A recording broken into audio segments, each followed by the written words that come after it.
Pernikahan kontrak sang pewaris. Setiap orang memiliki pilihan dalam hidup. Namun, ada saat takdir menghadirkan keputusan yang tak pernah kita rencanakan. Ada yang kehilangan keluarga, ada yang kehilangan kebebasan, ada pula yang harus memilih antara kewajiban dan kebahagiaan. Ketika dua dunia yang berbeda dipertemukan oleh sebuah kesepakatan, tak seorang pun tahu kemana perjalanan itu akan membawa mereka. Sebab terkadang, yang kita anggap sebagai akhir, justru adalah awal dari kisah yang akan mengubah segalanya. Sebelum kita memulai kisah hari ini, jangan lupa dukung Senandika Senja dengan menekan tombol like, subscribe, dan aktifkan lonceng notifikasi, agar tidak ketinggalan setiap bab terbaru. Selamat menikmati kisah pernikahan kontrak sang pewaris. Bab 31 Waktu yang semakin sempit. Pagi itu, suasana di rumah utama keluarga Prada terasa jauh lebih tegang dari biasanya. Beberapa anggota keluarga telah berkumpul di ruang makan, namun bukan sarapan yang menjadi pembicaraan mereka, melainkan Max. Sudah hampir sebulan sejak peringatan terakhir kakek, salah seorang kerabat membuka pembicaraan, dan sampai sekarang belum ada kabar mengenai pernikahan. Pria lain tersenyum tipis. Mungkin Max memang belum menemukan perempuan yang cocok. Tawa kecil terdengar. Leonard yang duduk di ujung meja tidak ikut tertawa. Ia hanya meletakkan cangkir tehnya. Kalau kalian sudah selesai membicarakan cucuku, suasana langsung hening. Leonard menatap mereka satu persatu. Kalian boleh kembali ke urusan masing-masing. Tidak ada yang berani menjawab. Namun setelah mereka meninggalkan ruangan, Leonard memanggil Max. Max datang beberapa lama kemudian. Kakek, duduk. Max mengambil tempat di hadapannya. Leonard menatap cucunya cukup lama. Kau tahu berapa banyak waktu yang tersisa? Saya tahu. Berapa? Max terdiam sebentar. Kurang dari sebulan. Leonard mengangguk. Dan apa rencanamu? Max tidak langsung menjawab. Aku akan menyelesaikannya. Leonard menghela napas. Max, nada suaranya kali ini lebih serius. Kakek tidak ingin memaksamu menikahi seseorang yang tidak kau inginkan. Max mengangkat wajah, tapi kakek juga tidak akan mengubah syarat itu. Benar, kalau begitu saya akan memenuhi. Leonard menatap cucunya. Jangan terlalu santai. Max diam. Beberapa orang sudah mulai menunggu kegagalanmu. Aku tahu, kalau kau gagal. Leonard berhenti sejenak. Kakek tidak bisa menjamin posisi pewarismu akan tetap aman. Max mengangguk. Aku mengerti. Namun Leonard masih memperhatikannya. Kau sebenarnya sudah memiliki seseorang? Pertanyaan itu membuat Max terdiam. Wajah Serena langsung muncul di pikirannya. Senyumnya, tatapan matanya. Cara gadis itu selalu berusaha terlihat kuat. Max segera mengalihkan pikiran itu. Belum. Leonard tersenyum tipis. Kakek tidak percaya. Max berdiri. Aku akan menyelesaikannya. Kemudian ia meninggalkan ruangan. Namun kalimat Leonard terus terngiang di kepalanya. Kau sebenarnya sudah memiliki seseorang? Max masuk ke mobil. David sudah menunggu. Begitu melihat wajah atasannya, ia langsung tahu pembicaraan dengan Leonard tidak ringan. Pak, buruk. Max menatap keluar jendela. Kurang dari sebulan. David mengangguk pelan. Saya tahu. Max tidak mengatakan apa-apa. David menunggu. Kemudian bertanya hati-hati, apakah Bapak sudah punya solusi? Max diam cukup lama. Belum. David menatapnya melalui kaca spion. Padahal ia tahu, ada satu nama yang terus berada di kepala Max. Namun David memilih tidak mengatakannya. Belum.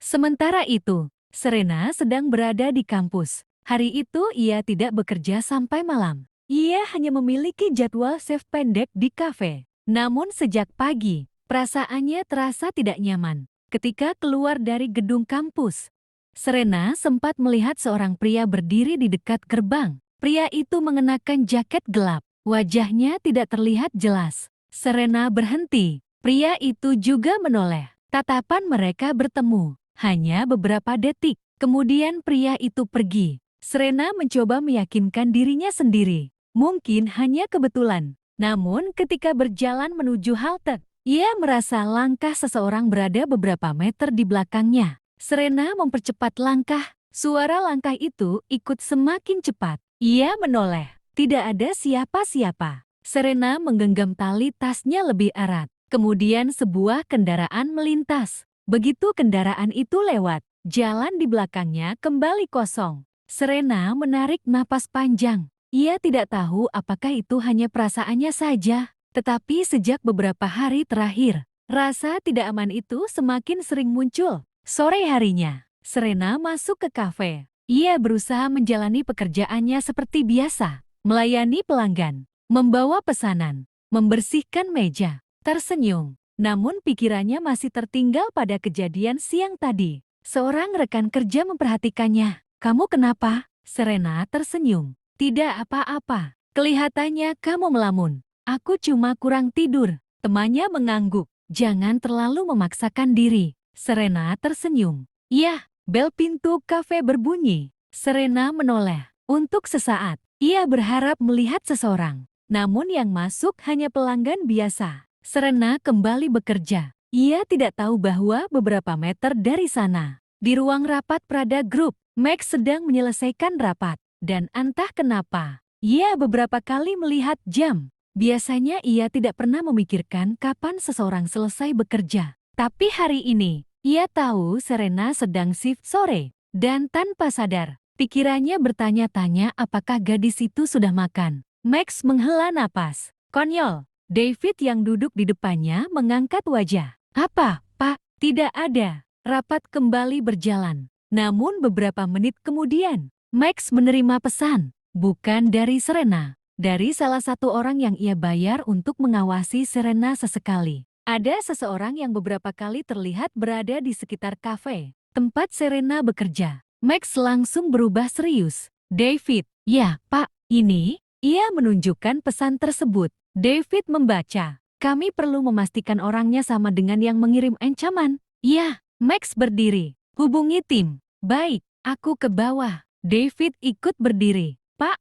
masih ada rapat lagi setelah ini." "Batalkan." David menatapnya. Kali ini tidak bertanya. Ia tahu Max sudah mengambil keputusan. Beberapa menit kemudian, Max masuk ke kafe. Serena yang sedang menyusun gelas langsung melihatnya. Matanya sedikit membesar. "Bapak." Max mengangguk. "Kok datang?" "Minum kopi." Serena tersenyum kecil. "Kopi lagi?" "Ya." Namun kali ini, Max tidak langsung duduk. Tatapannya justru bergerak ke sekeliling kafe. Pintu, jendela, area luar. Serena memperhatikan. "Bapak mencari sesuatu?" Max kembali menatapnya. "Tidak." Ia kemudian duduk. Serena membawa menu. "Pesanan yang sama?"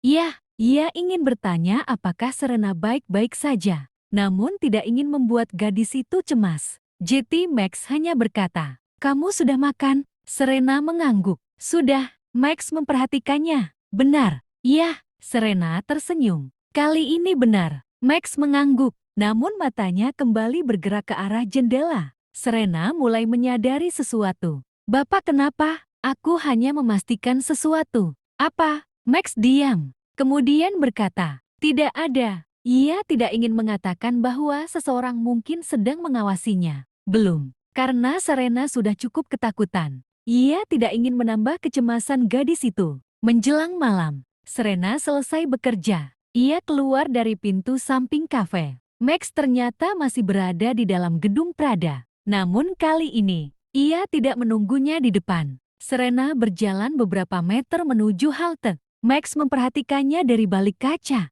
kemudian melihat sebuah mobil hitam yang terparkir agak jauh. Mobil itu tidak bergerak. Max mengernyit. Ia segera menghubungi David. "Mobil hitam di seberang jalan." "Yang mana?"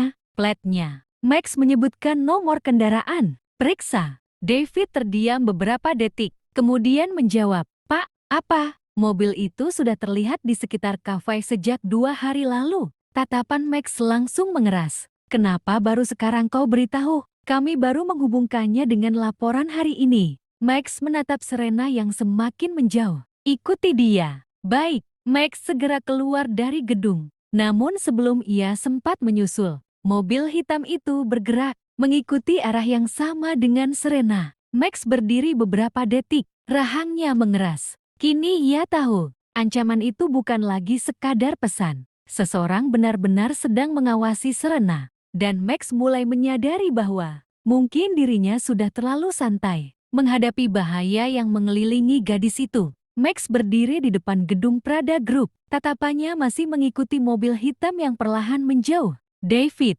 ya, Pak, pastikan Serena sampai dengan aman. Tim sudah mengikuti dari belakang. Max mengangguk, namun ia tidak langsung kembali ke kantor. Entah kenapa, perasaan tidak nyaman semakin kuat. Beberapa menit kemudian, ponselnya berdering. David, Pak, ada apa? Mobil itu memang mengikuti Serena. Max langsung menegang. Sejauh ini mereka tidak melakukan apa-apa. Jangan kehilangan mereka. Baik, Max mengakhiri panggilan. Ia menatap jalan. Satu hal yang selama ini ia anggap sebagai ancaman kosong. Ternyata sudah bergerak lebih jauh. Dan ia membenci kenyataan bahwa Serena menghadapi semuanya tanpa memberitahunya. Sementara itu, Serena tidak tahu bahwa seseorang sedang mengikutinya. Ia berjalan menuju halte seperti biasa. Namun beberapa langkah kemudian, ia merasa kembali mendengar suara kendaraan yang sama. Serena menoleh.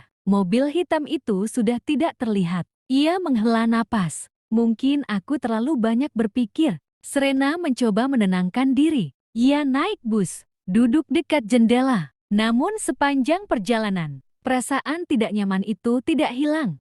Ponselnya bergetar. Nomor tidak dikenal. Serena menatap layar. Tidak diangkat. Panggilan berhenti. Beberapa detik kemudian, sebuah pesan masuk. Kau tidak sendirian.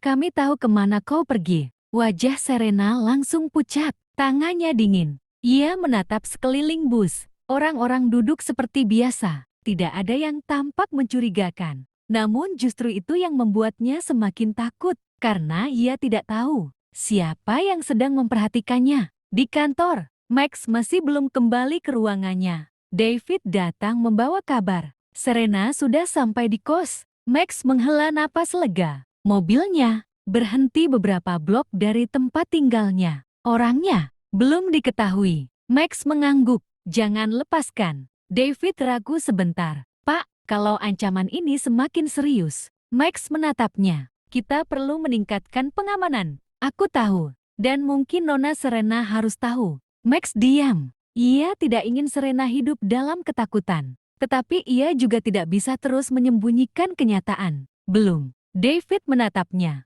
Pak, kalau dia tahu semuanya sekaligus, dia akan semakin takut. David mengangguk. Namun ia tahu, waktunya mungkin sudah tidak banyak. Malam itu, Max duduk sendirian di ruang kerjanya. Jam di dinding menunjukkan hampir tengah malam. Di atas meja ada dua hal yang membuat pikirannya tidak tenang. Satu, laporan mengenai ancaman terhadap Serena. Dan yang kedua, dokumen dari keluarga Prada tentang batas waktu pewaris. Ia membuka laporan keluarga. Kurang dari 1 bulan. Max menutup mata. Ia benar-benar merasa waktu mengejarnya. Leonard tidak akan mengubah keputusan. Keluarga mulai menunggu kegagalannya. Dan sekarang, Serena berada dalam bahaya. Semua persoalan itu seolah bergerak menuju satu titik. Max menyandarkan tubuhnya. Kemudian sebuah pikiran muncul. Begitu sederhana. Namun selama ini ia tidak mau mengakuinya. Pernikahan.